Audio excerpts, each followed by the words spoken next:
क्या शिवलिंग सच में सिर्फ एक फालिक सिंबल है या फिर ये वो सच है जो हमें कभी सही तरीके से बताया ही नहीं गया? सच ये है कि शिवलिंग फालिक नहीं है।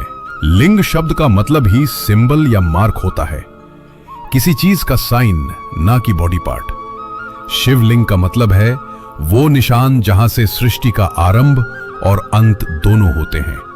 संस्कृत में लिंग का मतलब होता है that which points towards the formless, मतलब जो खुद फॉर्मलेस है उसे समझने का एक मीडियम। इसलिए शिव को कभी ह्यूमन फॉर्म में भी पूजा जाता है और कभी शिवलिंग के रूप में, ताकि यह बताया जा सके कि शिव रूप से परे है। शिवलिंग को हमेशा योनि के साथ पूजा जाता है, यह बहुत इंपॉर्टेंट है। लिंग यानी पुरुष योनि यानी प्रकृति, दोनों मिलकर बताते हैं कि क्रिएशन तब होती है जब कॉन्शियसनेस और एनर्जी मिलते हैं। अगर यह सिर्फ फालिक होता तो योनि का होना मैंडेटरी क्यों होता? लिंग पुराण और स्कंद पुराण के अकॉर्डिंग शिवलिंग को अनादि और अनंत स्तंभ बताया गया है, जिसका ना कोई आरंभ है ना कोई अंत। एक स्टोरी के अकॉर्डिंग जब ब्रह्मा और भगवान विष्णु को अपनी शक्ति का अहंकार हुआ, तब शिवजी एक इनफाइनिट पिलर ऑफ लाइट के रूप में प्रकट हुए और दोनों उसका एंड तक नहीं ढूंढ पाए।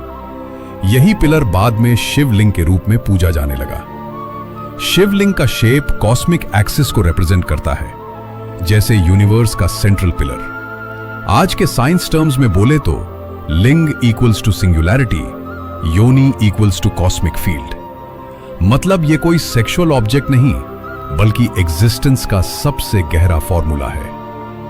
ब्रिटिश कॉलोनियल एरा में कई स्कॉलर्स ने इंडियन सिंबल्स को अपने लिमिटेड लेंस से देखा।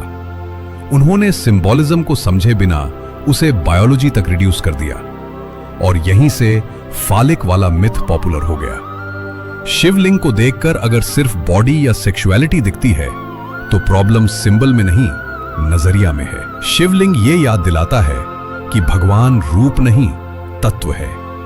तो अगली बार जब आप शिवलिंग देखें, उसे सिर्फ पत्थर या सिंबल मत समझना कि यह क्रिएशन, डिस्ट्रक्शन और इनफाइनिटी का एक साइलेंट रिमाइंडर है।